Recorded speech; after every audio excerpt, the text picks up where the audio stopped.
Times now సర్వేలో 25 సీట్లకి 24 MP సీట్లు వైఎస్ఆర్ పార్టీకి వచ్చాయి కదా, దాని గురించి ఏమంటారు? వైఎస్ఆర్ పార్టీకి ఈసారి 20కి 25 అందుట్లో అర్థం ఇబ్బందే లేదు. ఇంకొక విషయం, మా జగన్మోహన్ రెడ్డి గారి పరిపాలన నెంబర్ 1 ఉందమ్మా. ఇవాళ సల్లన పరిపాలన. రైతులు కానీ రైతు కూలీలు కానీ ఒక బిడ్డను ఎన్కిటి తీసుకొని పనికి వెళ్తే ఎంత వస్తుంది? 300 ఇస్తున్నారు. పిల్లల్ని వేసుకొని పనికి పేదవాళ్ళు బతుకుతున్నారు. వర్షాలు సకాలంలో కురిసి పంటలు బాగుపడి రైతులు కానీ పేదవాళ్ళు కానీ ఎంత హాయిగా ఉన్నారో, అదొకటి సంతోషంగా ఉన్నారమ్మా. రాష్ట్ర ప్రజలు కానీ అందరూ కూడా హాయిగా ఆయన పేరు చెప్పుకోవాలి. కొన్ని తరాలైనా సరే ఆయనే రావాలి. మళ్ళీ మాకు ముఖ్యమంత్రి గారు మళ్ళీ జగన్మోహన్ రెడ్డి గారికి గెలవాలి. ఈసారి మళ్ళీ వైఎస్ఆర్సీపీ అధికారంలోకి వస్తుందనుకుంటున్నారు సార్. 75కి 175కి తగ్గడమ్మా. పెంచే కానీ ఇంకా తగ్గటానికంటూ లేదు. 170 సీట్లకు కానీ అమ్మా అస్సలు తగ్గదమ్మా. సీఎం జగన్ సిట్టింగ్ ఎమ్మెల్యేలను మారుస్తున్నారు కదా, దాని ఎఫెక్ట్ ఏమైనా కొడుతుందట? లేదమ్మా, కరెక్ట్గానే చేస్తున్నారు. కరెక్ట్గానే నిర్ణయం తీసుకొచ్చారు. అవును, కొత్త వాళ్ళకి ఇవ్వాలిగమ్మా. మహానుభావుడు కొత్త వాళ్ళకి ఇస్తున్నాడుగా అవకాశం. కొత్త వాళ్ళకి ఇస్తేనే మంచి జరిగిద్దమ్మా రాష్ట్రానికి. ఇప్పుడు చంద్రబాబు గారు పవన్ కళ్యాణ్ గారు పొత్తు వల్ల జగన్ గారికి ఏమైనా ఎఫెక్ట్ కొట్టిద్దంటారా? ఏం లేదమ్మా. వాళ్ళు నెత్తిన బండ పెట్టుకోవడం తప్పితే ఏమి లేదమ్మా. వాళ్ళు నెత్తిన ఒక బండ పెట్టుకుంటున్నారు. జనంలోకి వాళ్ళు జనాన్ని ఎంతమందిని మోసం చేస్తారు? వాళ్ళు పరిపాలన ఏమైనా చక్కగా ఉంది చేసిన అన్నాలైనా ఏమమ్మా? ఒక వర్షం పడ్డదా ఏ రోజన్నా? లేదు. ఇప్పుడు ఇద్దరు కలిసి ఏమైనా సాధిస్తారా? ఏం లేదు. తెలంగాణలో సాధించలేదు కదా మేడం. ఇప్పుడు తెలంగాణలో బీఎస్ఆర్ పార్టీ ఓడిపోయినట్టు ఆంధ్రాలో వైఎస్ఆర్ పార్టీ అక్కడికి ఇక్కడికి తేడా ఉందమ్మా. ఇక్కడికి తేడా ఉంది. ఇక్కడ బడి పిల్లలు కానీ పిల్లలకు ఆహారం కానీ బడిలోకి వెళ్తూ కూర్చోడానికి టేబుల్స్ ఎట్లా ఉండేది తెలుసా? ఒక ఆఫీసులో కూడా లేవు. గవర్నమెంట్ పెద్ద ఆఫీసుల్లో లేవు. అంత బాగా చేశాడు మహానుభావుడు. వాళ్ళకి లడ్లు కానీ భోజనం కానీ ఎంత చక్కగా పెడుతున్నారు. అమ్మఒడి ఏందమ్మా? ఆటో వాళ్ళకి కానీ ఎవరన్నా ₹1 ఇచ్చిన మహానుభావులు ఉన్నారా? ఈయన జగన్మోహన్ రెడ్డి గారు ఇచ్చారు. ఇవాళ పేదవాళ్ళని ఆదుకున్న దాత ఎవరండి? జగన్మోహన్ రెడ్డి గారు. బాబు గారు అంటున్నారు నిశ్చితంగా మేము వస్తేనే మంచి జరిగింది. ఏం జరగదమ్మా, నష్టమే. కానీ ఆయన వచ్చిన దాని వల్ల ఉపయోగం లేదు.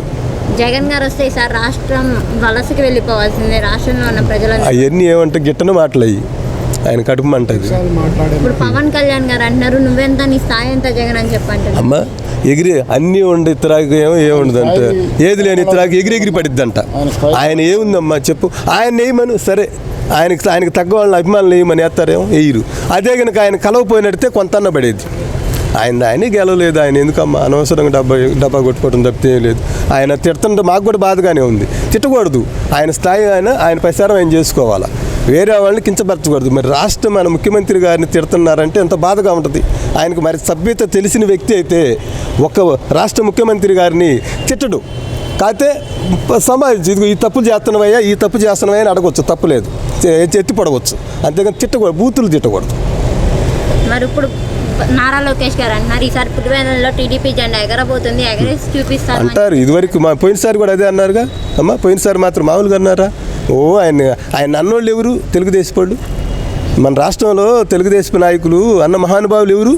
ఆయన అందరు అన్న వాళ్ళే. ఇది అంటేనే ఇందాక అన్నీ ఉన్న ఇతరాకి ఏం కాదంటే ఏది లేని ఎగిరి పడిద్దంట. అట్నే వాళ్ళ పరిస్థితి కూడా అంతేనమ్మా. లోకేష్ బాబు గారిది ఏముందమ్మా చెప్పు? ఆయన గెలవమని ఏమొద్దు. జగన్మోహన్ పవన్ కళ్యాణ్ గారు ఉన్నారు. ఆయన అంటే మాకు కూడా అభిమానమే సినిమాల్లో. కానీ ఆయన సీటే ఆయన గెలవలేదు. ఏం చేస్తాడు చెప్పు? అంటే ఇప్పుడు అంటున్నారు జగన్ గారిని నువ్వెంత నీ స్థాయి ఎంత జగన్ అని చెప్పి అంటారు. మరి ఏదంటే చెప్తూనే ఇప్పుడు అహంకారం పట్టిన వాళ్ళు అంటారు. మరి ఆయన మహానుభావుడు. సరే ఆయన తీసి ఆయన ఒక రాష్ట్రానికి ముఖ్యమంత్రి గారు ఆయన పట్టుకొని ఆ మాట అన్నారంటే మరి అది అహంకారం అనాలా లేకపోతే ఏమనాలా చెప్పు? అహంకారంతో మాట్లాడే మాటలు తప్పు, అట్ట అనకూడదు. కాకపోతే నువ్వు చేసే పనులు మంచిది కాదు అని చెప్పు, నలుగురికి తెలియజేయి. అంతేగాని నువ్వెంత నీ స్థాయి ఎంత అంటే అదేమంటారు? దాన్ని అహంకారం అంటారు. అంతమించి ఏముండదు. అది ఇల్లు జనంలో పోగొట్టుకోవటమే. ఇంకా పబ్లిక్ అయ్యా నువ్వు ఇది చేయట్లేదు, జగన్మోహన్ రెడ్డి గారు ఈ పనులు చేయటం పబ్లిక్ తెలియజేయి, నిన్ను కూడా మెచ్చుకుంటారు. అట్ట కాకుండా నువ్వెంత నీ స్థాయి ఎంత అది ఇదంటే తప్పు, అది అనకూడదు. ఒక రాజకీయ నాయకుడు మాట్లాడే మాటలు కాదు. మరి ఇప్పుడు పవన్ కళ్యాణ్ గారు అంటున్నారు జగన్ గారిని, నేను జగన్ నన్ను వాడు అని అంటాను అని చెప్పంటారు. అంటారు, చెబుతూనే అహంకారం ఉన్నవాళ్ళు అంటారమ్మా. అహంకారం పట్టిన వాళ్ళు ఏమంటారు? అది ఎందుకు? వాళ్ళకన్నా నష్టం అది అన్నదాని వల్ల. వాళ్ళ కులస్తులే అంటున్నారు, నువ్వు ఉండేవాడు అట్టుంటే బాగుండేది, పోయి టీడీపీలో కలిసావు, నీకు ఎట్టేస్తామని అంటున్నారు. ఏం చెబుతాం చెప్పు? సైకో పోవాలి, సైకిల్ రావాలి అని చెప్పేసి టీడీపీ వాళ్ళు విమర్శిస్తారు. అది వాళ్ళకు వర్తిస్తుంది. అది సైకోలు అంటే వాళ్ళే, ఈయన కాదు. ఈయన ఒక మాట మాట్లాడు ఎవరిని కూడా.